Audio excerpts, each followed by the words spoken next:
nature, it's wrong, to improve our capacities. Well, why would it be wrong to improve your capabilities?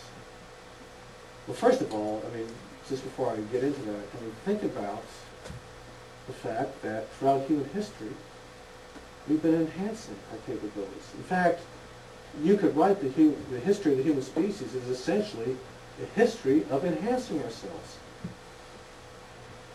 Maybe the greatest enhancement ever in human history was literacy, which developed just in the last few thousand years. That's an enhancement, right? It actually affects your brain. There's studies of literate people and illiterate people, and the brains of literate people are different than the brains of illiterate people because we have a lot more neural connections. So it affects your brain. We have a lot of people saying, well, gee, literacy, it's horrible, it's unnatural, whatever. At least not nowadays. Usually it's regarded as something good.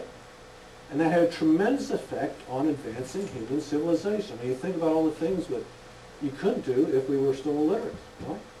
We depended upon it for everything.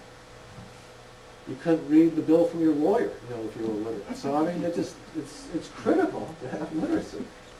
So, the idea that in general enhancements are bad, I think, just is a non-starter. But, let's apply, I said, when we look at these issues, we should think about commonly accepted norms as a beginning, starting point. And I will say that kind of the core morality I talked about wouldn't necessarily endorse enhancements for everyone. Certainly people throughout the ages, to the extent they started to think about it, would think, well, yeah, maybe I can enhance my capacities, and maybe in general it's good for some humans to enhance their capacities. But the sad fact is, really it's only in the last few centuries that people have thought, well, it's okay for everyone to enhance their capacities. It wasn't always true. It wasn't true till we accepted kind of the right of individuals to improve themselves. As recently as a couple hundred years ago, for example, we actually didn't want the slaves, for example, to become literate because it was too dangerous. Women were often held back in terms of the education they received, because they thought, well, it's kind of a waste, and they shouldn't be doing that stuff anyway. And when I was researching my book, one thing I came across was this shows you how attitudes have changed dramatically. I was reading a biography of Thomas Hardy, the famous English novelist from the late 1800s, early 1900s, who came from a pretty poor background. I think his father was a laborer, but his parents recognized that he was a kid with some intelligence. So they decided they should do what they could to move him up in life. So they got him a job as an apprentice to an architect. Well, he lived in a pretty small village, and word got around that his parents were doing this for him. That they were putting aside money so that he could move out of the working class, so to speak, and maybe have a profession. Well, the local vicar found out about it, so the subject of the local vicar's sermon that next week was the immorality and presumption of the lower classes who think that somehow they can better themselves. They don't know their place. It's just incredible to think that someone would say that, but it's true. And as I said, that was roughly in the 1870s. So it hasn't always been accepted that everyone has a right to improve themselves. But I think it is safe to say that nowadays, in at least advanced Western countries, we accept that generally it's a good thing if people can improve their capacities. That's why people pursue education, right? Because education helps improve, we hope, our capacities to do certain things. But that goes to one of the arguments against enhancements. I'm not talking about pharmacological or genetic enhancements. In other words, drugs that you might take or manipulation of your genes.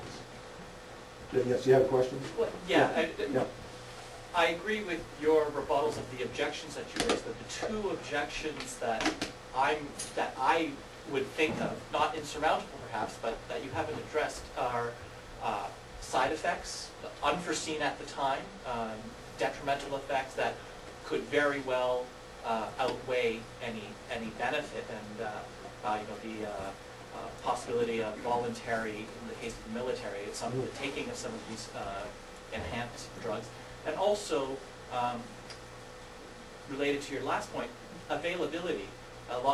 Given that they're new technologies, if we address the first point satisfactorily, that these would be only available to the privileged classes, however that is defined, which would only increase the or increase diversity. Making fun of everyone. So I'm not sure it's really a political ideology on their part so much as a they hate everyone. Yeah, one last question, I think we'll end up. Make it quick. Do you happen to have any episodes with you right now beyond Stanley's Cup?